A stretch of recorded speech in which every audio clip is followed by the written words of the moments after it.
Bom dia, boa tarde e boa noite. Desembargador Ciro Darlan, no programa Arte 228.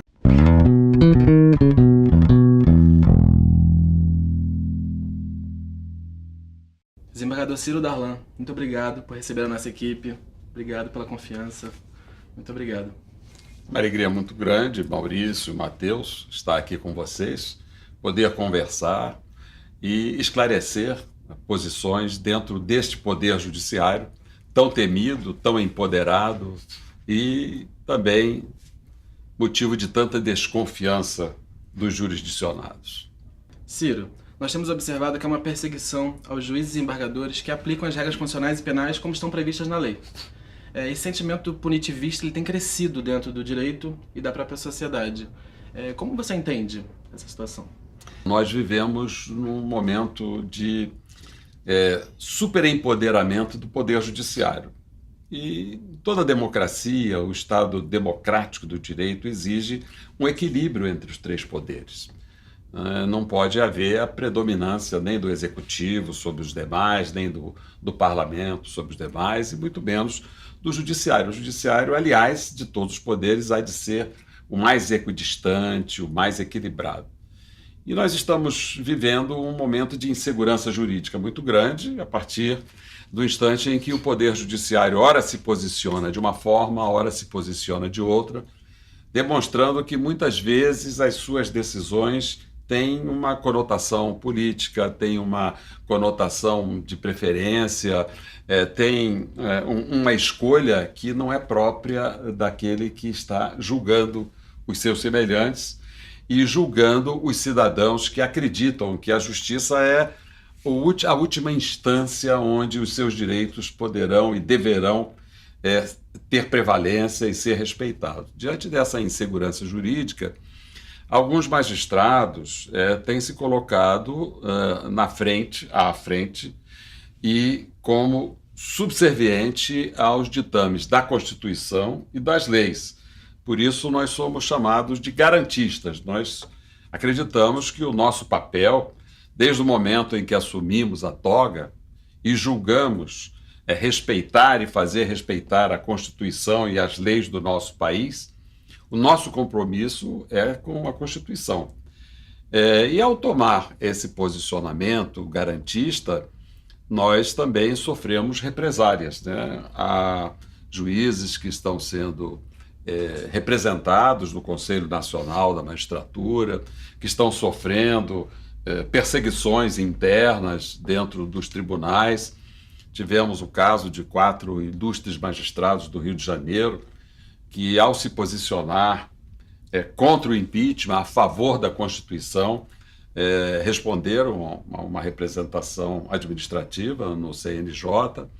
Tivemos o caso de uma desembargadora do Tribunal de Justiça de São Paulo, que, ao soltar presos que já haviam extrapolado o tempo legal de permanecer em cárcere, sofreu uma representação do próprio presidente do Tribunal de Justiça de São Paulo, porque ela havia, aspas, desrespeitado o colegiado, ela havia decidido monocraticamente, e entenderam os companheiros da desembargadora que ela só poderia decidir em colegiado, o que não há nenhuma regra nesse sentido. Nós estamos vendo diariamente os ministros do Supremo Tribunal Federal decidirem monocraticamente e submeterem depois, em casos de emergência, a sua decisão ao colegiado. E este caso da desembargadora de São Paulo era um caso de emergência. A pessoa já havia cumprido a pena, não podia ficar mais nem um minuto no cárcere. É um direito que o preso tinha, e a desembargadora nada mais fez do que cumprir a Constituição.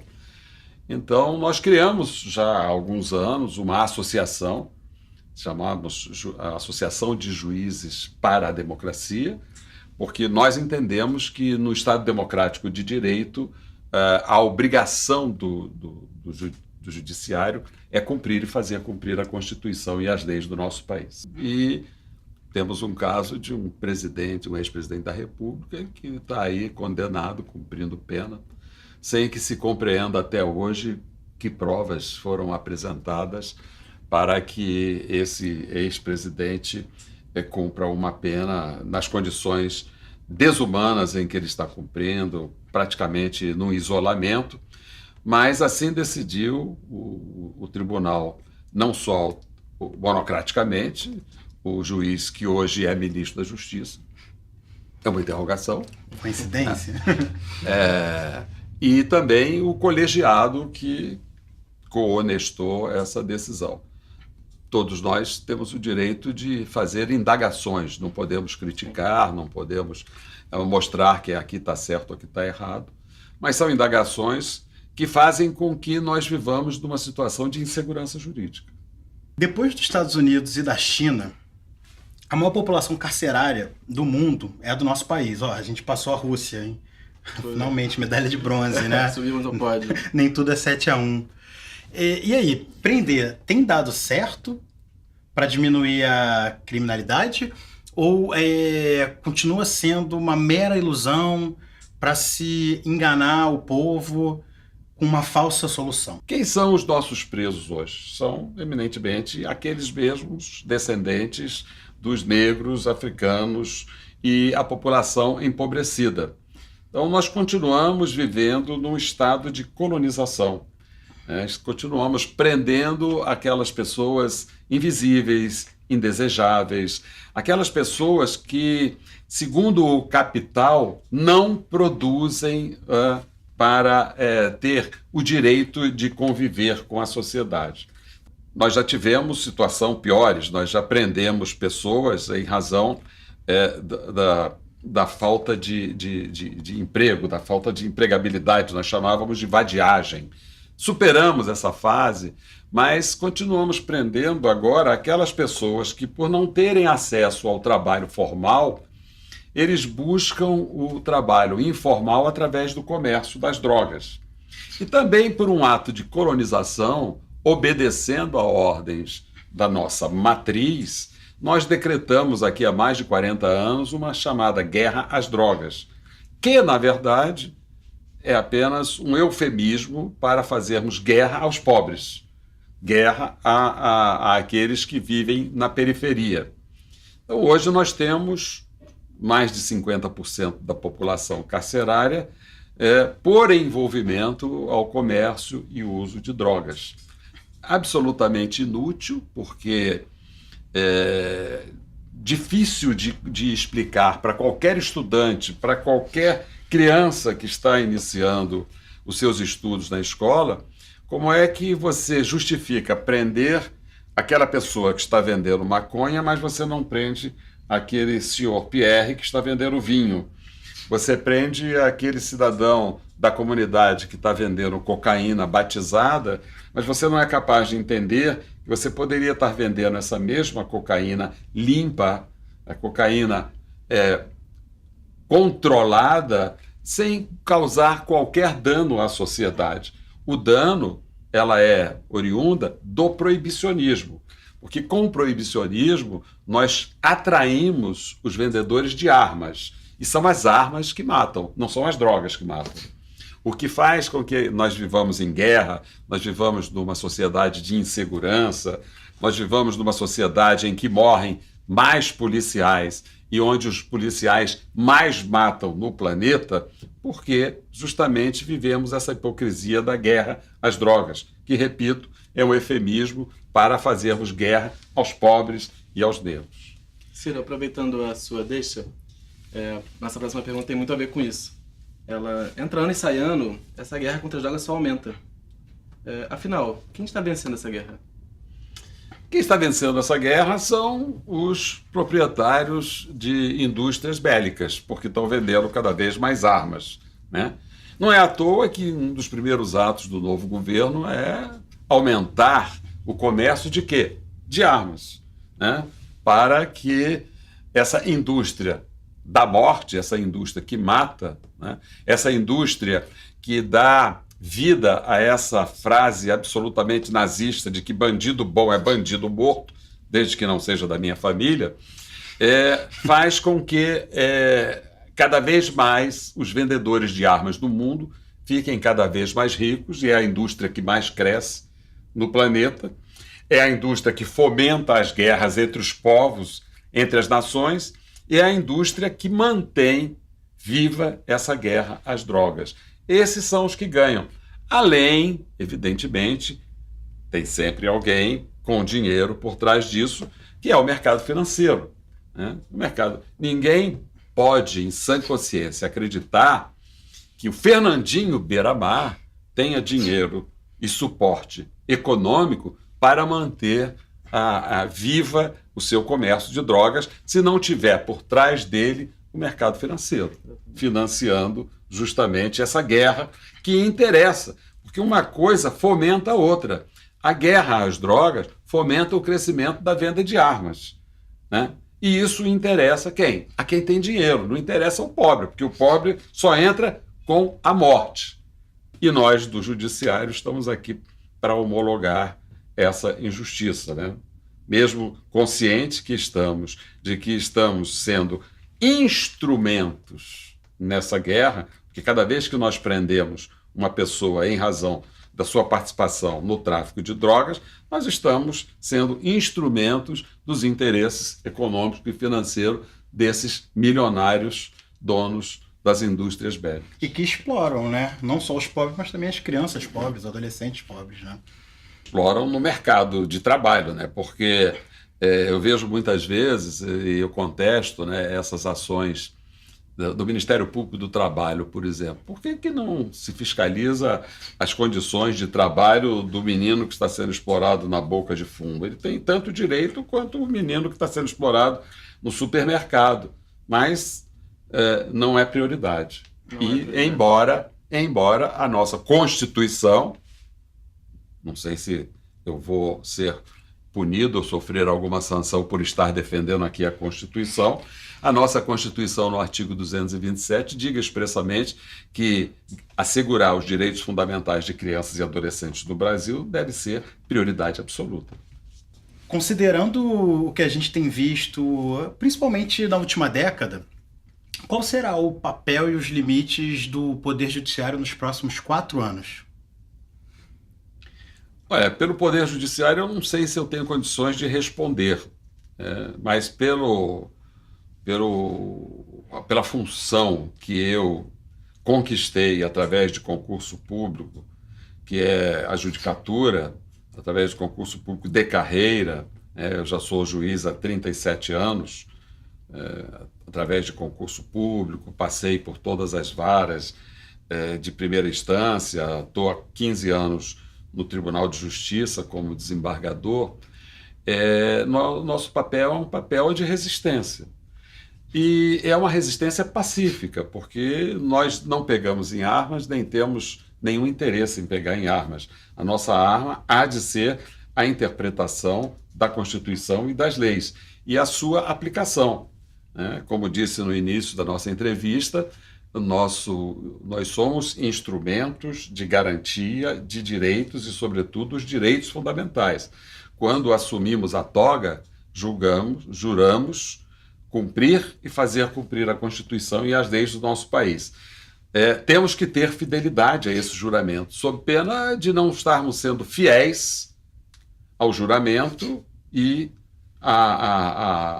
ao direito de exercer a judicatura e de vestir a toga. Nas faculdades de Direito, a percepção que a gente tem é que é muito mais um estímulo à reprodução das leis do que do pensamento crítico das normas. A gente sabe que a escravidão, o apartheid, o holocausto, eles foram garantidos por lei. Então, o que o senhor acha que precisa mudar no ensino do direito? Se é que precisa mudar alguma coisa? Eu acho que no ensino em geral, né, a educação em geral, ela está muito defasada. Nós não podemos continuar essas aulas do cuspe do giz, né? A pessoa com o giz falando, quando nós temos hoje um mundo nas nossas mãos. Nós abrimos um iPhone, nós abrimos um iPad, abrimos um computador e o mundo está lá. Então, eu acho que o trabalho do professor moderno é motivar o aluno para ele chegar às suas próprias conclusões. é ele buscar, através da pesquisa, através do estudo, os seus questionamentos. Pensamento crítico. E, através desse pensamento crítico, fazer uma anamnese no coletivo, para que todos aprendam coletivamente. Isso não é nenhuma novidade. Os gregos faziam isso. A forma de ensinamento dos filósofos gregos era essa. Né? Só que hoje nós temos um desenvolvimento tecnológico muito maior, evidentemente, do que do mundo grego, e que nos permite enriquecer esta forma de troca de experiência e de, através do pensamento crítico, construir um momento novo. Esse pensamento crítico da academia, ela tem que contagiar os tribunais. Porque eu não vejo muito a frequência crítica dos estudantes de direito nos tribunais. Acho que os estudantes eles deveriam, tal como contestam os professores dentro de sala de aula, contestar também as decisões judiciais, comentar, fazer artigos críticos, colocar a sua visão moderna, porque vocês que estão novos e estudando, vocês têm mais condições de ter um pensamento crítico em cima daquele blá blá blá, daquelas interpretações repetitivas que a jurisprudência do tribunal reproduz, do que qualquer outro jurisconsulto. Então, Ciro, agora a gente, para finalizar, vai fazer o nosso tradicional bate-bola. É assim, eu falo uma palavra, a gente vai falar uma palavra, né? Eu falo uma, depois o Matheus, e você responde com uma palavra ou com alguma ideia. Pode responder até com uma careta, se quiser. Tá? E uma novidade, Ciro, esse quadro ele cresceu no programa, e atendendo a pedidos ele tem até nome. Então o senhor é o primeiro a participar desse quadro com nome, tá? Então vai rodar até uma vinheta. Você tá agora no de frente, cara a cara, desculpa. É cara a cara, né, que ficou? É cara a cara com Cara Lene. a cara com Lene.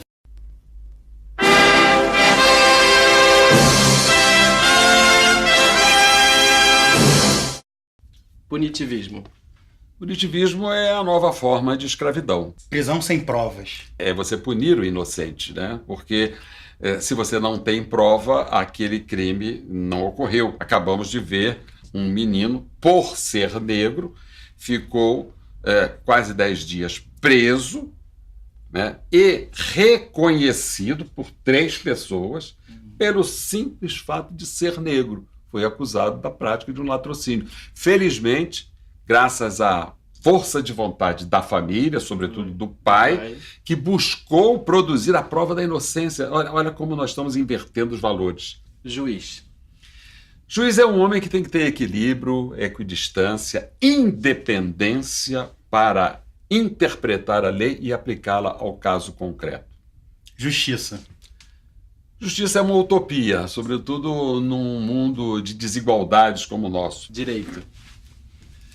Direito, sim. Direito é o instrumento que é colocado para que nós estudemos e que nós apliquemos as leis de uma forma mais equilibrada, de uma forma mais equidistante.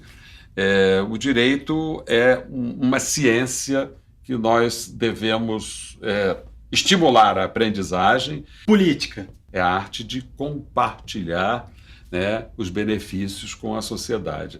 Eu gosto da política, eu tenho uma admiração muito grande pela arte da política. Nem todos os políticos merecem essa admiração. Concordo. Mídia. A mídia é super importante numa democracia, a mídia é necessária, né? Mas, infelizmente, no Brasil, desde Chateaubriand, a mídia foi comprada por determinadas famílias. Hoje nós temos 4 ou 5 famílias que são donas da mídia.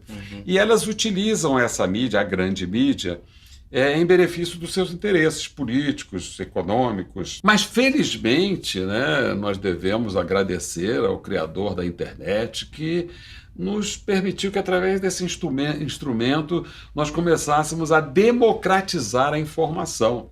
Então, nós temos aqui pequenos Davis, Quiçá, por exemplo, um Davi chamado Arte 220, com a sua pedrinha na mão, batendo forte nesses gigantes. Então, eu acho que eu bato palma para todas essas formas da mídia alternativa, da criação desses serviços, inclusive o que vocês estão nos proporcionando agora, porque isso vai derrubar a pós-verdade dessa mídia até então predominante, né? Estão perdendo muito espaço, estão perdendo financiamento, e ou eles entram no processo democrático da comunicação social, ou eles serão, mais uma vez, derrotados pelos Davis que a internet criou. Você achou? Foi Valeu, né? bom? Foi bom. A gente errou no início um pouquinho, mas Não, o pessoal de casa não sabe, mas a gente está gravando há 6 horas, né? Não errou nada não, porque nós temos uma produção muito eficiente que vai fazer uma edição maravilhosa, que nada de que nós falamos aqui de errado vai aparecer. E o telespectador vai pensar que nós somos profissionais, tanto vocês entrevistando, quanto eu sendo entrevistado. É o poder da edição.